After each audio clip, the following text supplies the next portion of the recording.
I did completely veto you. I was the wife at home and he's off like back in New York and with you, and there were lots of unknowns. It was like you were back in our life but not with me. So I started to feel basically these like jealousy sort of feelings. Liam sent me a photo of you and you're so beautiful and radiant. I think I was like doing the morning breakfast routine and my hair's all like messy and I'm like, and I was just thinking, oh gosh, the comparison stuff started coming up. But you two had a great date. Right? Hello, evolving lovers, and welcome to a slightly different episode of the Evolving Love podcast. It is time to get the popcorn out because we're getting a little confessional today and it's a little bit juicy. On our podcast, we often will be talking about partners or different situations, non-monogamous experiences, but we never really talk about who those people are. We're pretty private in that sense. Today is a little bit of a behind the curtains, shall we say. And we are talking to Fer from the Polycurious Podcast. And the Polycurious Podcast is an amazing resource. We've been guests on the podcast talking about our own relationship, obviously, and also our approach to parenting and being non-monogamous. But Fer is awesome. She's great. And she's also a fantastic non-monogamous coach as well, where she shares insightfully from her own experience of being in a one-sided, open, non-monogamous relationship. So she's open and her partner is monogamous. So we're going to be hearing all about Fer's relationship in today's episode. But for now, enjoy our conversation with Fer from Polycurious Podcast. We won't talk about Bad Bunny, although I'd love to get your take on that because that was amazing watching all like the commentary on it from overseas, but it was so good, like that. Yeah, I loved it. Yeah, It was like also I'm half Cuban and Puerto Rico and Cuba have like very similar cultures, so I was just like, oh my god, I'm so proud to be Latina, and like I understood the lyrics, so I had a blast. But yeah. We could have another episode on that. The crazy thing for me was that I didn't understand any of the lyrics and I just loved the shit out of it. It was so good. Yeah, because you could feel the energy, right? And, and the kind of overall message, I think they made it quite obvious. We thought that we would get into how we first came across you. How did we all meet? Well, I guess this is going to have to be a little bit of a confessional way to start the episode because the way that we met was that I was traveling to New York and it was the first time I'd been back in many years, and I was traveling without Abbey. And so, of course, I had a little look at Field and I was looking, swiping through. And in New York, there's a lot more Field profiles than there are in Canberra, I must say.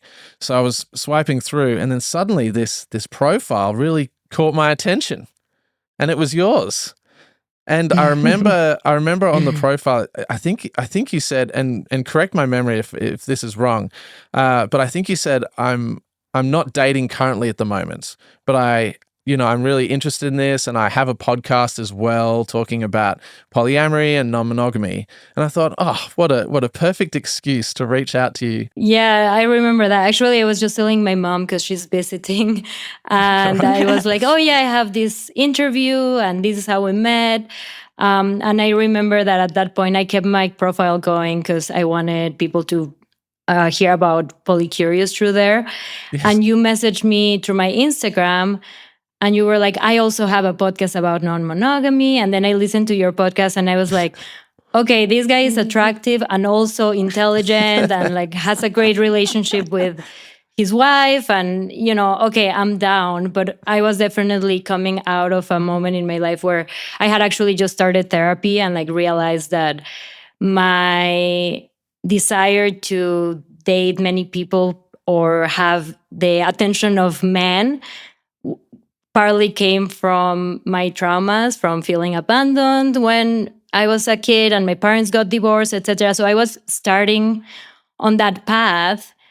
And then I was like, well, but he seems great. I'm still gonna, I was like taking a break from dating because I was like, okay, I need to, really absorb the new information that I've learned and whatever, and like not seek that validation. But then I was like, really felt like I genuinely wanted to connect with you. And then we went on a lovely date. And I don't know if you want to continue the story from there. Well, Look at you, Liam, the exception to the rule, huh? look, I'm You're very loving happy. this. I do feel flattered, and I am definitely blushing. So anyone watching the video of this can definitely see how red I'm going. But I do remember we went to this cute like chicken. Was it a chicken restaurant bar type thing in Crown Heights or Yes. Bed-Stuy? Yes. One of the two. I don't know. Yeah. Oh, yeah. I think I remember. See, Abby remembers perfectly. Okay. Well, maybe this is the moment where Abbey, you can jump in. Let's just get straight into it. So Liam was in New York. I think perhaps it was 3 years ago. We hadn't been back this was like the first trip back, but I wasn't able to go. You know, I was back home here with our son, and you were dating, and I think you went on another date as well. And I felt really like cool and great about it.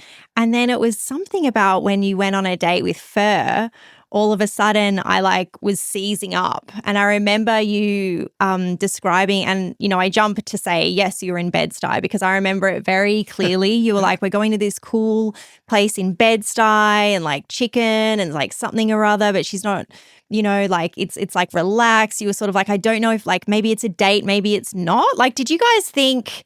No, I mean, I knew it was a date. Just pivoting it back to you, I think you knew it was a date, but Fer, were you not 100%? I knew it was a date too. You knew it was a date. Okay. Yeah. Yeah. And I remember you were messaging me and you were like, it's so great to be back in New York, like walking the streets and, you know, and I'm going on this date. And then all of a sudden, for the first time that you'd been away, I had this like deep missing of like being there and like our time in New York, and you know I could picture it so well, like where you were. And so I sort of felt like you were going, it was like you were back in our life but not with me or something. So I started to feel basically these like jealousy sort of feelings that were coming up. And of course Liam sent me a photo of you and you're so beautiful and radiant. And I think there was that moment where I got the photo of you and I was feeling like I was sort of in it. I think I was like doing the morning breakfast routine and my hair's all like messy and I'm like, oh, you know, and I was just thinking, oh gosh, you know, the comparison stuff started coming up for me. But you two had a great date. Right? Yes. I mean, I had a great time on the date. No, I'll be like, no, honestly, I was faking it. I didn't have a good time. No, it was great. No, we had a great date. We definitely did. And, you know, Abby, I really appreciated that even then, I think you had texted me and you were like, hey, I know that you're going on a date with Liam, or I know that you went on a date with Liam or something, and I just wanted to say hi. So you still, even though you had felt jealous, you still, you know, wanted to be supportive and wanted to reach out. And then we didn't go on a second date, I think partly because of your reaction. But I didn't know about that. I only found out, I don't know, maybe like a year later or something like that, that you actually reached out and said, I don't know, I think you might have even like apologized or something and were like, hey, you know, I was going through my own thing. And then you wrote something about it that I thought was beautiful. If people want to read it, you know, maybe you can link it in the show notes. And then, you know, when I read that, I was like, it makes total sense, you know. You have a kid at that point, especially. I mean, even now, but at that point, I was very much like in my festival era, and I was, you know, living this fun life in New York and going to festivals and doing my thing. And, you know, you are taking care of your kid far away and you had lived in New York with Liam too, right? So it was like almost like, I mean, I understand how it could have felt like, oh, now he's replaced me for, you know, someone that maybe is like what I used to be and I don't feel like I am anymore, because I'm sure with motherhood. And we talked a little bit about that in the episode where I had you guys on my podcast on Polycurious. How obviously that changes your identity, right? And you know, it all made sense to me, and I really appreciated the way that you were open about it and even like reached out to me and all of that. And I thought that was really sweet. And I was also like, okay, that's good to know that Liam didn't just like bail on me, that he had a really valid reason to, you know, cancel our second date. Thank you so much for being so generous with your, you know, response and how you were with that situation. And I remember when I reached out to you, you were so warm and understanding about it. And that situation, I was in an internal conflict with that because I was having all of these feelings of jealousy and like feeling a bit left out. And like, I was the wife at home and he's off like back in New York and with you. And there were lots of unknowns, in the situation for me.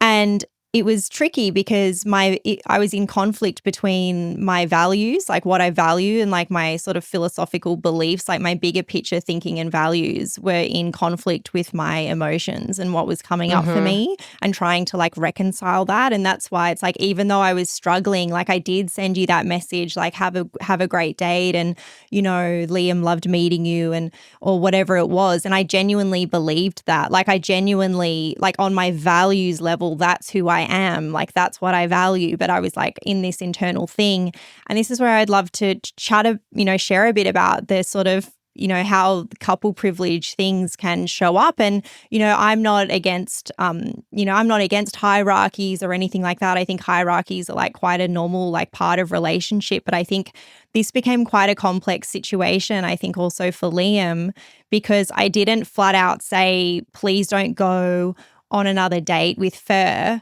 I just completely sort of shut down within myself and like withdrew my support and interest. And like in like knowing more about, his date with you, I just sort of froze. And for us and the relationship that we have, that's really destabilizing then for you. So I didn't say, no, don't go on another date with my words, but I did completely veto you. And I felt so horrible about that. It was like it sort of made it worse, but I couldn't help how I was feeling. It was just this horrible thing. And also because, when you think about something like this, it's like you went on a lovely date, you had a great time with Liam, you hadn't even been dating. Like Liam reached out to you, like he came into your world, and then you had a date and were open to a second date, and then that got withdrawn. And it was like I was also making Liam step out of his integrity because Liam had a beautiful date with you. And Liam is not, like, you're not the type of guy to like go on one date and want to go on another date and then just ghost or just sort of fall off the planet or like not be available, because you totally would have wanted to go on a date every day, I'm sure. Absolutely. So there was a lot of like, it's just was such an interesting thing, like just constantly processing. And so it felt really good to eventually, after a year, to be able to share that with you, like to be able to talk more openly and to apologize and bring some clarity to the situation, because I just didn't want you to feel that Liam had rejected you, because he didn't. Yeah. I had pulled my support. And this is where the complexity can be. Yeah. With non-monogamy as well, there can be just unspoken things that happen. And Liam was also in a spot, I think, where you wanted to protect me by not saying, hey, it's not me, it's my wife. Like she's like going crazy or something, or like she's like not coping. Like you wanted to be respectful to me. Sorry, this sounds like an absolute therapy session. No, this is great. This is a confessional. This is obviously, it's been weighing on your mind, and I do love. I love that you're being vulnerable to share about this. Yeah. Just echoing what Abbey said, it was a very difficult situation because of course, Fer, I don't want to seem like I'm not interested, because I was super interested, in going on that second date. But I also didn't know how to necessarily communicate that in a language that protected everyone. Because I couldn't say, oh, I desperately want to go on it, but this is a bad idea for my relationship with Abbey, because she's obviously uncomfortable. And then I didn't want to throw Abbey under the bus by saying, oh, well, she's uncomfortable, so that's the only reason why we're not going on a date. You know what I mean? Yeah, no, I totally understand. And I think this is super common, I think that like a lot of people experience what you experience, Abby, of being like, my values tell me that I should want Liam to go on this date, but the reality is that my feelings are telling me, no, don't go on that second date, And I think that you have to recognize where you're at and not where you wish you would be. Right? Because for whatever reason, well, for the reasons we talked about, right? Because I am like this like festival girl, and then you were like in your, mom era, and then Liam had lived in New York with you, etc. Like I was particularly triggering to you, and it's okay for you to say this person is particularly triggering to me. And I think it was a specific situation because Liam doesn't live in New York, right? But I imagine if we lived in the same place, you'd be like, okay, right now in this moment, it's difficult for me, but you know what? I'll make space for that, like as you have, even though we're not on the same in the same place, And then you work through it, and then you eventually get to the place where your ideal self is, and you meet your real self with the ideal self. But you also need to recognize that that's not where you were there, And I also think, Liam, what happened to you happens a lot of like, my partner doesn't want me to go. And I think a lot of people default to, oh, I want to, but I can't go because of my partner. Like it's their fault or something, right? And that's also not great. However, I think that there can be a way in which one expresses that, listen, there's some stuff going on in my relationship. And right now, we've decided that the best thing is not to date. So you're not like putting it on the other person. It's like, we've decided together this. And you're also not, you don't have to give details of like whether it came from her or it came from you or whatever. But you express that, that it has to do with that, right? And I think that I'm also the type of person that would have respected that and being like, of course, like as I respected it when I found out about it like a year later. But I'm really glad I found out about it, because what stayed with me was, I made space for this person when I wasn't making space for everyone. And then he didn't make space for me because, he was busy and wanted to see his friends or whatever, when that wasn't the truth, right? So I think that ultimately we all did, the best that we could at the time but I think we did much better by, talking about it and, talking about it publicly too, so the world can hear it. Because otherwise, I would have stayed with feeling rejected. And then Abbey, you would have stayed with feeling, maybe like guilty, or like maybe you weren't like your, best self. Liam, you would have stayed feeling like, oh, I kind of lied, and maybe she thinks that I didn't want to go on a second date with her, right? And we would have stayed with our feelings bottled up.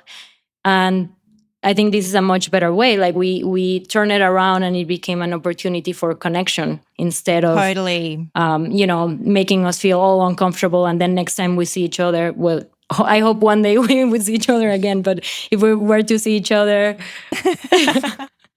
I know 20 years later we'll have the second date.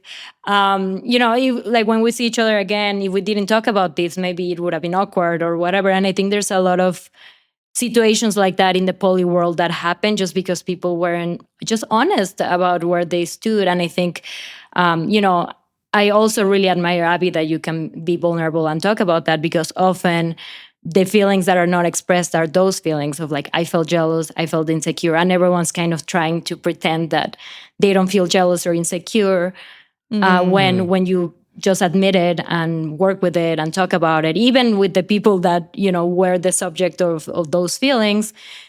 It turns the feeling around, and it helps much more than if you just pretend it's not there, I felt so much more free within myself once I spoke to you about that. And I think also just having that, having that pressure on myself that I should be on board with this. Why am I on board with this? Why am I having these feelings? And I think also, a lot of like imposter stuff came up for me, and I couldn't I was trying to figure out exactly where it was coming from, because it was also specifically about you, because Liam, as much as it's like, yes, it's other things, like but it's not about you, but it was about what you triggered like within me, which were those things, you were like living this different life and in New York and so different. I think also the fact that I didn't know you as well. But the thing is, I feel so frustrated now about it because I think perhaps it's also timing, but like now I'm just like, I wish I could go back in time and not behave the way that I did and have,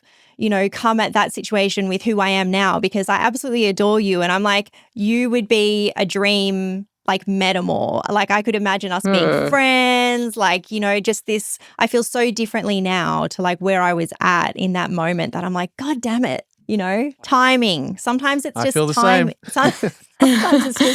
Sometimes it's just timing with where we're at on our journey. Yeah, of course. But you know, I think everything happens for a reason. And you know, maybe this is adding to whenever we do have that second date is gonna be like incredible because we've been waiting for it for like 5 years or whatever it is. You know, like I think that you know it happened for a reason, and maybe the reason was for us to have this connection and conversation. And I'm still really glad I met Liam and we're friends even if it's far away, right? And Yeah. you know, even if we had gone on that second date, unfortunately we couldn't be Metamours because we're on the other side of the world, but we can still create an online connection and try to meet up whenever we happen to be nearby. I mean, I think I mentioned this to you, Liam, but I'm going to New Zealand next year, so maybe we can make something work. Okay. Family holiday to New Zealand. Date 2 in New Zealand. That sounds great. I find a chicken place and a cute bar, you know, just to relive the Bed-Stuy. One thing that I would love to say about this as well is I think in the way that it happened when kind of Abbey brought up this stuff to me, I think the way that I handled it between Abbey and myself, I think was a healthy way within our relationship context. Because I think as soon as you expressed this kind of discomfort, I knew immediately where it was coming from. And as you said, you know, I didn't try and fight that discomfort and go, oh, no, it'll be fine. You know, it's like, you know, I'm only in New York for another 2 weeks. What's the worst that could happen? And kind of minimizing the way that you were feeling. And immediately I said, okay, well, this is obviously not comfortable and I do have to step back. And whilst how I communicated that with you, Fer, was not great, I think the way that we communicated it within our relationship was good. And also, like you were saying, it's like I did go on another date while I was in New York, but it was with someone that we knew from when we were living in New York. So it was a very different situation. So there was just so many more unknowns. Yeah. But yeah, I think the second date has got to happen in New Zealand. But let's do a strong pivot because New Zealand, are you going to be traveling with your beautiful now fiancé? Congratulations. Congratulations. Thank you. Yes, we're going for a wedding, actually. Amazing. Beautiful. Not our weddings, a friend's wedding. Okay. Well, wonderful. So why don't we introduce Seth, who Seth is in your life, and maybe you could talk a little bit about how you kind of wandered into this non-monogamous connection. So Seth is my fiancé, as you mentioned. We've been together for 7 years and a half at this point. And we met at Burning Man. And the second day I met him, I was like, listen, I want to be in an open relationship. I had just discovered non-monogamy and I had friends who were non-monogamous and I hadn't had a primary partner, but I was dating around and being open about that. And I was like, this is something that I want to experience. And he comes from a very different background from me. He's the son of a pastor from Nebraska. When I met him, he lived in San Francisco and I met him at Burning Man. So obviously he's come far, but he still has a very different relationship to sex and relationships than I do. Even though I'm Mexican, my mom is Cuban. Cubans are actually very liberal when it comes to their sexuality and they're not very religious. And I grew up with a lot more acceptance, perhaps, of alternative ways of relating and sex and things like that. Seth grew up thinking, I'm going to wait until I get married to have sex. And he actually waited until he was, I can't remember, I think 23 or 24 or 25. Wow. I don't know. He was in like his 20s the first time he had sex. So very different relationship to everything, right? And not to say that religious people are less likely to be non-monogamous. Not at all. Sometimes it's kind of the opposite. Sometimes because they were repressed or all of that, they find it super hot, and it works on the other direction. But in Seth's case, he's just not a very sexual person. I think he was taught very early on that he couldn't act on those impulses, because even masturbation wasn't something that he felt like he was supposed to do. And what he's expressed to me is that he kind of channeled that energy into his creativity and into other things. So he's just like not the typical horny man that will do anything for sex at all. He's just a different person. And people assume that I guess I haven't got into the punchline, which is that Seth is monogamous. So he's not, in the 7.5 years that we have been together, he hasn't had sex with anyone else. He kissed a friend once because I basically pushed him into it. A friend that I was having, like the woman from a couple that I was, having sex with. And we were at a party, and we all thought it was a fun idea. But outside of that, he hasn't had any interest in dating anyone else. And I think when people hear that, they assume that Seth is not really attractive, or that he has no game. Well, maybe he's not Seth the is greatest hot. at like flirting. Yeah, Seth is an attractive, intelligent, kind, cool. funny. He's an amazing person, So, but because of his upbringing, because of his personality, he's just not interested in non-monogamy. He much rather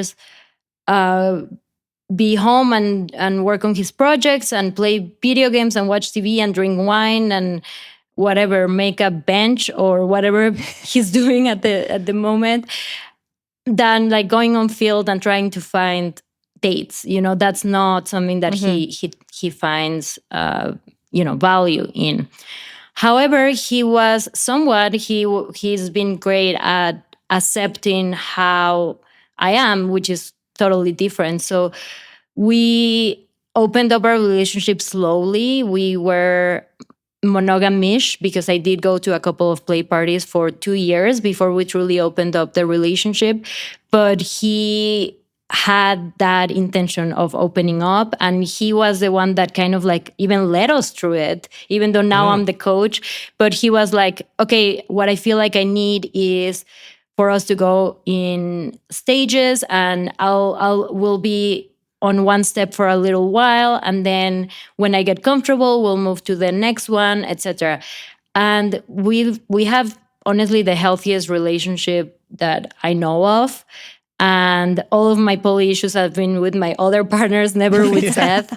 And not saying that everything has been easy. Of course, like he experienced jealousy and all of that. But because we did it so intentionally and so slowly, and because I've always prioritized him, I think that we've made it work. So now in my work as a coach, I work with a lot of monopoly couples, because a lot of people fall into thinking that if their partner wants to open up their relationship, that they should want that too, and try to kind of either make the partner be like them or be like their partner. And my approach is more like, find out what you want, and it can be monogamy, it can be polyamory, or it can be something in between. A lot of my clients also are not strictly monopoly, but usually the monogamous person is monogamous, but can go on a date every once in a while or something like that. But the gap between that and their partner who wants to, who has another partner or wants to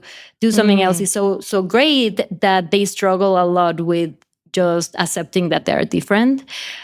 So Seth and I very much accept that we're different people, not just because I'm non-monogamous and he's monogamous, but I'm an extrovert, he's an introvert. We have very different ways of seeing, maybe not seeing life, but acting in life or being. We're just very different people, and we just celebrate and accept our differences and figure out how to work with that, as opposed to trying to make the other person like us or change so we're more like the other person. We hope you're enjoying this episode of the Evolving Love podcast. If you haven't yet liked and subscribed to the Evolving Love podcast, we'd like to invite you to do so, or share this episode with your friends, family, lovers, or anyone in between. And if you would like to dive deeper into what we're doing here at Evolving Love Project, you can subscribe to my writing and my articles at evolvingloveproject.substack.com. So you were already non-monogamous when you and Seth got together. Like you said that he was monogamous, and so you were already exploring non-monogamy. Correct. Even though I had never had a primary partner, so it was more like, I have friends with benefits that know I'm dating other people. And so were you like, this is who I am, I'm non-monogamous, if you want to be with me, like this is what I would ultimately want? Or did you feel like you would be open to being monogamous with him, but then Seth was like, no, let's explore the non-monogamy? Like how did those initial chats sort of come about with finding that compatibility, or like how you would make it work? Because it is such a different way in thinking. At Burning Man, I feel like one is in a very open-minded space, of course, and this was like towards the end of the week. So I was very straightforward about it. And I was like, this is something that I want to explore. How would you feel about it? And he said, I'd be open to it. And when he said I'd be open to it, I thought that he meant for him as well. It was only in like subsequent conversations that I realized that that's not what he wanted. But he kind of said straight away, let's be monogamous for a little bit and then open up. And I was like, okay. That can work. But at the same time, I wasn't really aware that that's what he meant. Like, I think about a month later, I was visiting him in San Francisco. I was living in New York at the time. And he literally asked me if I wanted to be his girlfriend. And I remember being like, well, first of all, cute that he's asking that. And then, yes, of course, like, I was like so into him. But then I was like, wait, does this mean I can't have sex with my friends with benefits anymore? Which I think maybe I only had like one or two people that I saw every few months or something. It wasn't like I had anyone like super active. And he was like, yeah, that's what it means. And I was like, oh, shoot. Okay, fine. It's fine. We can do it. We can do this.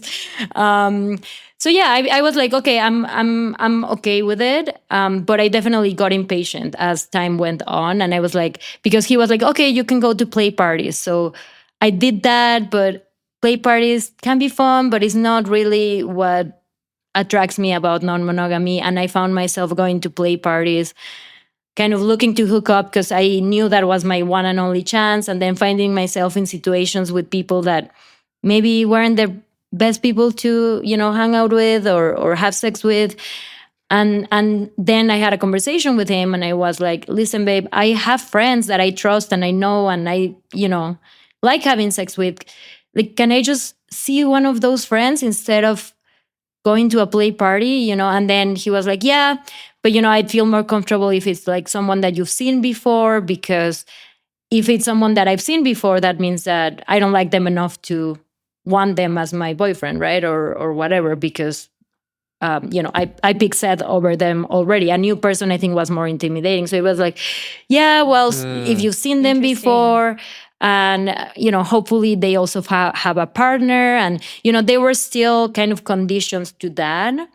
And then the pandemic kind of gone in the way. That's also why it took us. Because when I, teach this or talk to people about how to open up the relationship at Monopoly, they're like, how long did it take you? And I'm like, 2 years. And they're like, well, 2 years. It doesn't have to take 2 years. It can be 6 months. It can be a year. It can be 2 weeks. I don't know. My point is, don't just open up. Just start with the easiest thing, which for Seth was the play parties. Get used to that, and then move to the next thing, which for Seth was like, okay, people that you've seen before that had partners, blah, blah, blah. And then the next thing was like, okay, you can date, but once a month. And then the next thing was you can date, but, twice a month. And now I have no rules, really. Now it's like free for all. But during that process, I was like, when will I be able to go on a date? I just want to go on a date, and it took a while, but I'm really glad that we did it that way because we didn't have any traumatic experiences. And I think a lot of people open up and have a bad experience because they go too quickly, too fast. Yeah. So that's why I also advocate for the monogamous person to be the one setting the pace so they don't get too uncomfortable. However, I do get a lot of people being like, well, if I let the monogamous person set the pace, then nothing's ever going to happen. So also the monogamous person needs to push themselves and be constantly pushing themselves. And also, I think another thing that I realized was a blind spot as I was talking about this is that often if they're monogamous, it's because they have some level of judgment towards non-monogamous, right? Non-monogamy. Because if your partner wants non-monogamy, even if you're not super into it, you'll be like, well, okay, if they want to do it, like, why wouldn't I want to do it, right? Like, it's rare for people like Seth to not be interested in it at all if their partner is doing it, unless they're judgmental about it, and that doesn't really work. Like, if you are in a monopoly relationship, you need to make sure that the monogamous person respects your non-monogamy and doesn't judge and make you feel like you're doing something wrong, etc. Now, we all have our monogamous conditioning and judgment that we have to deconstruct. So there will be a level of that even you as a non-monogamous person have to work through, of course. But also it's important that you're not with someone that doesn't see what you're doing as a valid way of doing relationships, right? And I think Seth, even though he was like, I don't think I want this, he never judged me and he never made me feel guilty for wanting it. So I think that that's really important when it comes to, monopoly relationships. How does Seth connect with compersion? Because when I'm listening to you share about this, I feel like he is in such a pure, open-hearted way, a deeply compersive person in the way that it doesn't need to be like a self-gratifying situation for himself, like that type of compersion. Not that I know all of the ins and outs of his sexuality and how things play out for him, but it feels like very much a holistic, like, I love you, I know that this is who you are, I support who you are, things are going to come up for me, but like, I'm on this journey with you. And to me, that is like such a pure form of compersion. So it's interesting because I don't feel like Seth feels compersion in the normal, or how do you say it, like in how people usually understand compersion. Like, I don't think he sees me in love with someone and he's like, oh, I'm so happy for her. I don't think that happens for him. I think it's more of I want her to be happy, and whatever makes her happy, I'm on board with.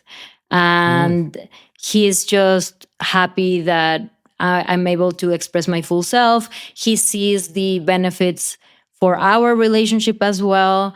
That I don't put as much pressure on him, for example, when it comes to him being kinky, right? Like, I'm a little bit more, well, not a little bit more kinky. I'm kinky. Seth isn't at all. And I feel like if I didn't have an outlet to have sex with people who were also on that wavelength, I would be like, hey, be more dominant, or hey, or even at some point I was like, I'll be dominant. Like, I don't care. I just want some power, exchange or whatever. And I eventually realized, okay, whatever, that's not his thing. Fine. I will, go and find that elsewhere. So he sees the benefits for him of like, there's less pressure on me to be a certain way sexually. He loves his alone time. So he loves it when I'm out on a date, or when, before I broke up with my other partner, a weekend or whatever. And he's got the weekend for himself. So it just works for him. It works for me. And yeah, he's happy for me, but he's never been the one to get turned on by me telling him about my connections with other people. In fact, he wanted to hear very little at first. And I still, to this point, don't share very much about my dates and things like that. I think you guys are completely different, right? Like, Liam sending you a picture of me and being like, we're going to display in Bed-Stuy, whatever. Like, I don't do that with Seth at all. However, what we have come to realize, and I talk about this in an episode that I did with him that, you guys can link in the show notes if you'd like. We've realized that it's important for me to be able to communicate if there's something big going on, right? So if I'm hurting because I fought with my other partner, or if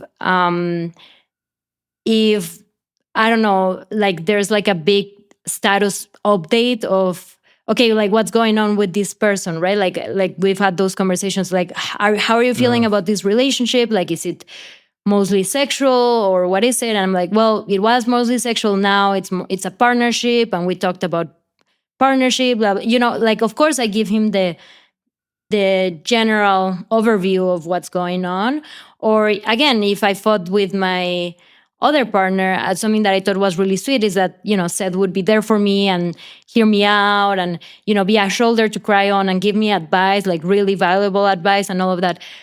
But if there's nothing like big going on, I'd come back from a trip, from like a 3-day trip with my other partner, and I would say nothing about the trip, Yeah. like at all, which felt weird at first. Right. But that's the kind of thing that it can feel weird, but if it works, it works. And it works great for us, right? So it's not, I think people have a lot of judgment against don't ask, don't tell. And I definitely don't believe in don't ask, don't tell, as in, kind of not even talking about the fact that you are dating and doing that. But I do think that don't ask, don't tell in the literal sense of if they don't ask, don't say anything. I think it can be great because he doesn't enjoy me telling him, oh, we had a romantic dinner and I told him that we told each other I love you, or the sex was great. Like, he just doesn't enjoy that. And there's nothing wrong with him not enjoying that. And it doesn't mean that he doesn't accept the fact that I'm doing it. And that I think people assume that before, because he doesn't want to hear it, that he has an issue with it. But generally, he has no issues with it, but he still doesn't want to hear it, if that makes sense. And I think that makes sense, right? Like, it's one thing to know, oh, they love each other.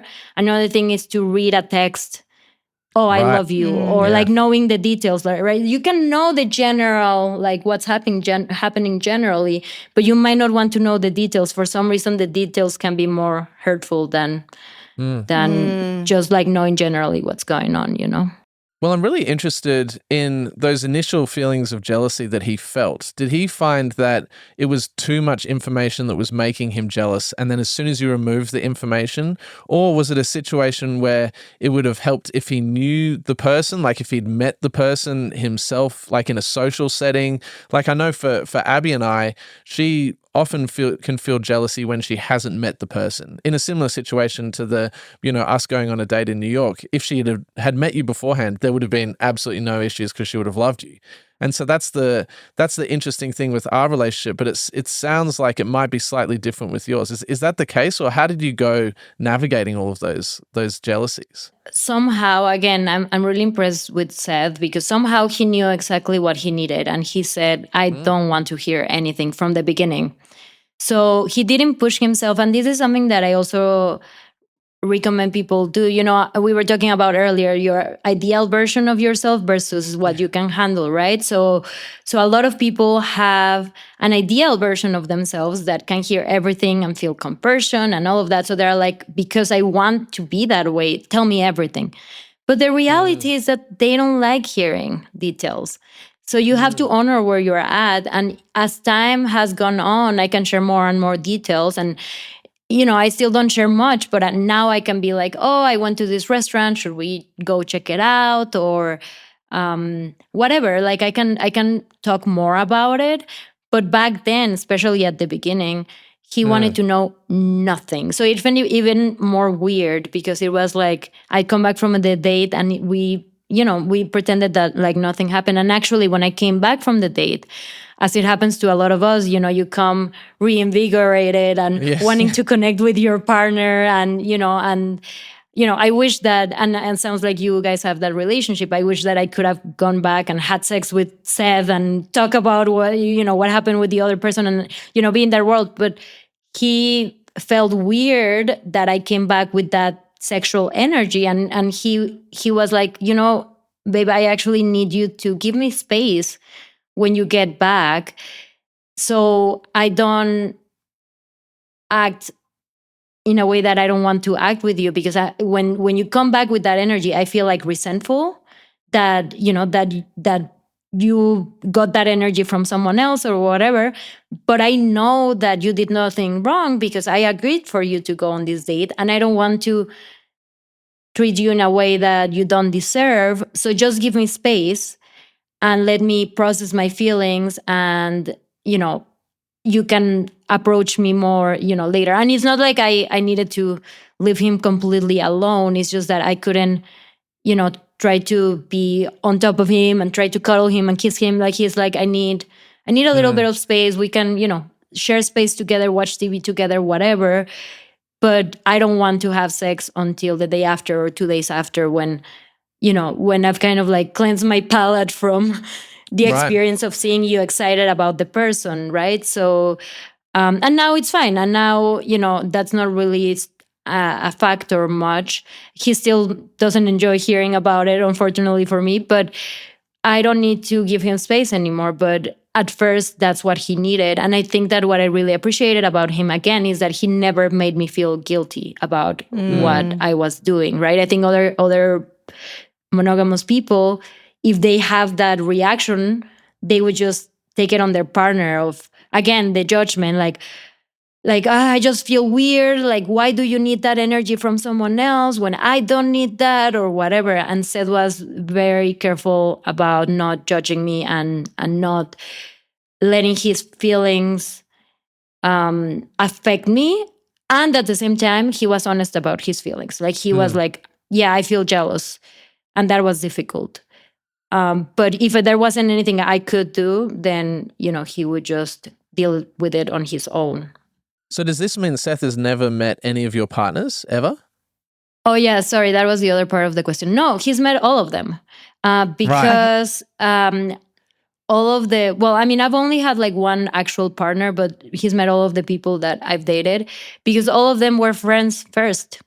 And they were friends in the, Burning Man community in Brooklyn.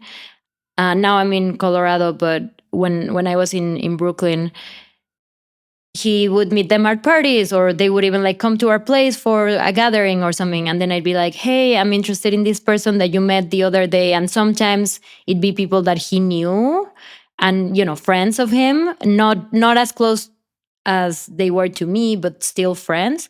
And sometimes they were people that, he's met, but he couldn't remember quite well. And he's like, oh, which one? Oh, that one. Oh, yeah, I think I met him. But he never cared too much who it was, to be honest with you. I do feel like it helped him to get to know people, but it also didn't matter too much. I remember listening to the episode where you guys chat on your podcast, which is so good, and we'll link it in the show notes, and everyone's got to listen to it because Seth is amazing. And I remember thinking, like you would want to be mates. Yeah, I want to be mates with Seth. So it's like, surely your partners would be dating you, meet Seth, and then go, like, I want to be mates with him as well. And then it becomes like this, this interesting dynamic of Seth being so cool that people want to be friends with him, but then you have this mono-poly thing. Like, how do you navigate that? Yeah, I think Seth is very open to meeting the people that I date. I think it's been different every time. The first person that I dated, I didn't date him for very long, but coincidentally, his name was also Seth. And the two Seths, and the two Seths were friends. And the other Seth, I call him Seth H to differentiate. Seth H is still a very good friend of mine, and is still good friends with Seth. And he's been to Colorado on a skiing trip with his family, and he stayed with us for a night or two. He came for my birthday weekend and stayed with us at our home. That weekend, actually, it was at that time where I was still with John, with my secondary partner. And John came, and my ex-boyfriend, before I became non-monogamous, came. We was like, all my exes, were in the house, like sleeping, in the room next to us. And so it's just chill. I do think that it creates a little bit more of like an awkwardness if he doesn't know them very well before we start dating. And then we start dating, and he's gonna be cordial and everything, but I think creating a friendship for him is going to be a little bit harder, because there is a little bit of an elephant in the room. But with John, he was, they would like text each other and, they wouldn't hang out, but Seth was always he was even open to have him, a whole weekend at our home. So there is that mutual respect, and there is a bit of the compartmentalizing as well. It sounds like, Seth is aware, he knows what's happening, but it doesn't need to be in his face. Like, I can't imagine you being like, you wouldn't be overly affectionate with John right in front of Seth. I imagine that is like not the vibe. Yeah, no, that's kind of the rule that we have, that if I'm with Seth at an event, I'm with Seth. And even if I have other interests or partners or whatever around, I'm not going to be acting in that way. I'm just going to be acting friendly with them. And that was the agreement that we had also when John came for my birthday weekend. Festival, we call it. And he had to be okay with that. John had to be okay with that. And I had to be okay with that, with like not being affectionate with him. And I think when it's like a party or, it's fine. But, that whole weekend, I think it was a little bit, it was a little bit strange to not be able to act freely. But I think it would have been even more strange to have to manage, I don't know, making out with John and being like, oh, is Seth gonna come and like find us? And, I think it would have been more awkward to like handle that. So I was happy to agree to that. But I think it was a little bit hard for John. You have to choose your awkward. Yeah, you have to choose your awkward. And to me, and this is something that I've advised before, to me, even if you're non-hierarchical, I think it helps to know who's your date for the night.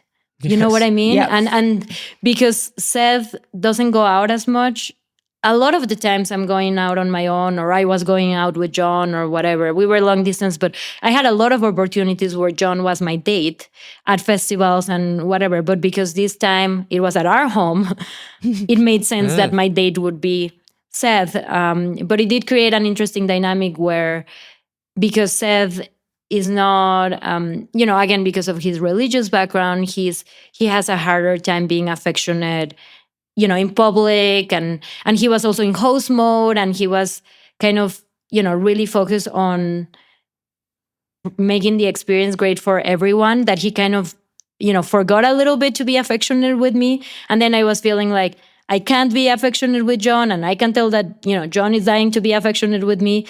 And then the person that, I want to be affectionate with, which is Seth, he's, too busy running around and doing things. So even though the weekend went fine, subsequently, when we talked about it, I did, it was a little hard I think it was a little hard for everyone, because John, again, also had a hard time, like, not being affectionate with me and having to, restrain himself and not, act in those ways. And I had a hard time because I wanted Seth to be affectionate with me. Like, if John wasn't going to be affectionate with me, and like then it's like, okay, well, this is the opportunity for Seth to be there. And then Seth, I think, maybe did feel a little bit awkward that John was there. So I think after that experience, I'm like, I'm going to be a lot more careful, bringing other partners into intimate experiences like that, because we were 12 friends in my house. It wasn't like a really big thing. And we had a great time. Like, generally, it went pretty well. And I think even my friends were like, oh my God, like, this is crazy that all your exes and your partner is here. But to me, it would have been probably easier not to mix so much, It can get complicated. I really don't understand how non-hierarchical people do it. That sounds to me like it's really difficult. This scenario is not a scenario that comes to mind when people think of a don't ask, don't tell relationship, like a one-sided, open relationship. It's truly fascinating. Yeah, that's how we named the second episode that we put out together. I think the first one is the one that you were referring to, Liam, where we talk about our journey. But then we did a second one more recently, and we called it Don't Ask, Don't Tell, but Different. Because, we don't talk about it at all, but it's also kitchen table. But also, if I'm going through a breakup, he can be there for me. So I guess we do talk about it, but only when we need to, only when it's like needed. Otherwise, we don't, because why trigger jealousy or uncomfortable feelings when we don't need to do that, Well, the relationship is such a perfect example of that concept of relationship by design. It's like everyone has unique inputs and ways in which they've grown up and all the cultural things that they've come with. So it's just amazing that you've both found each other and you're both so committed to designing a relationship that works so beautifully for you both. And it's a beautiful demonstration of the importance of boundaries and how having these boundaries really protect your relationship and one another. Design your relationship, even if it's weird, because a relationship is so weird, but it works so well, and I think it all comes from knowing yourself and knowing what you need and communicating that to your partner. And I think that people have a hard time even identifying that and being honest with what they need and what they want and communicating that, because they might feel like they should want a certain thing, either because their partner wants it or because of their ideal self, right? Like going back to the I should want this thing or whatever. And so I'm all about like tuning to yourself to figure out what it is that you need and what you want, and then let's have a conversation and let's work around that. Not everyone is like Seth that just like knows what he needs, and I think that was also a lesson for me, because I'd be like, just go at the pace of the monogamous person, and then the monogamous person is like, I don't know what my pace is, I don't know what I need, I don't know what I want. So it's also about learning to listen to yourself and be honest with what your body and your experiences are telling you. Just before we let you go, I just want to jump back to something that you mentioned earlier on. And just then I mentioned this idea of like cultural inputs, but you had said that Cubans have a very different approach to sexuality. Can you explain a little bit more about that? I actually interviewed my mom for an episode on my Patreon. Unfortunately, she doesn't speak English, so I kind of like voiced over it. So it's not, it's not showing perfectly how my mom actually is, but it's not because she's Cuban. She's just like a very open-minded person. She knows about my open relationship. I've taken mushrooms with her. Actually, we did ayahuasca after my uncle passed.